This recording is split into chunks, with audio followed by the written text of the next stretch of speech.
नमस्कार, मी शुभम गवई आपलं व्हिडिओमध्ये सहर्ष स्वागत करतो। आज व्हिडिओ आपण बनवतोय कलकत्ता व्हाईट शेवंतीचा प्लॉट आहे त्याच्यावरती। व्हिडिओ आपण लाखनगाव या ठिकाणी आंबेगाव तालुका सरलाताई बोराडे यांच्या प्लॉटवरती बनवतोय। व्हिडिओ बनवण्याचा मुद्दा असा की हा प्लॉट आहे ना, सुरुवातीच्या काळात त्याची वाढ होत नव्हती किंवा असंख्य याच्यावरती अडचणी आल्या, तर याची टोटल जी आहे ट्रीटमेंट ती आधी चुकीच्या पद्धतीने झाली होती।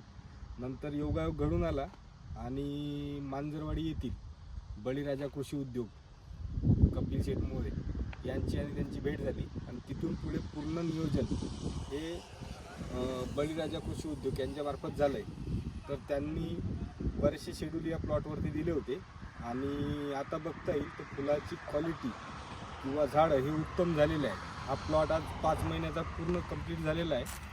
तरी आता चालू व्हिडिओमध्ये तुम्हाला बघता येईल की फुलाची क्वालिटी किंवा साईज किंवा फुलकडी असंख्य लागलेले आहेत। त्याचं कारण असं आहे की शेड्यूलमध्ये त्यांनी कंटिन्युअसली खालून एक रोलेक्स नावाचं एक ड्रीप ॲप्लिकेशन इथं ठेवलेलं आहे, ते बघता येईल। ड्रीप ॲप्लिकेशन हे कंटिन्युअसली ठेवलं होतं।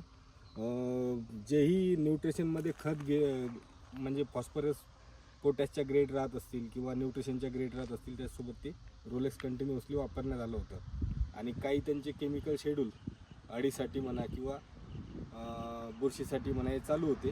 आणि फुलावरती उत्तम काम करायचं, साईज आणि चमकवरती जर काम करायचं म्हटलं त्यांनी ऑस्कर गोल्ड नावाचं एक प्रोडक्ट आहे दत्तवंदन कंपनीचं, ते आणि त्याचसोबत KMS म्हणजे पोटॅशियम शोनाईट या दोन्हीचा कॉम्बिनेशनमध्ये स्प्रे वारंवार ठेवला, त्याच्यामुळे फुलांची साईज आणि चमकसुद्धा वाढली, वजनातही फुल जास्त भरते आणि परत फुलांची क्वालिटीसुद्धा वाढली। तर ड्रीप ॲप्लिकेशन आणि वरून स्प्रेचं ॲप्लिकेशन या दोन्हीचे कॉम्बिनेशन जुळून आले आणि प्लॉट हा अशा पद्धतीचा बनला। धन्यवाद।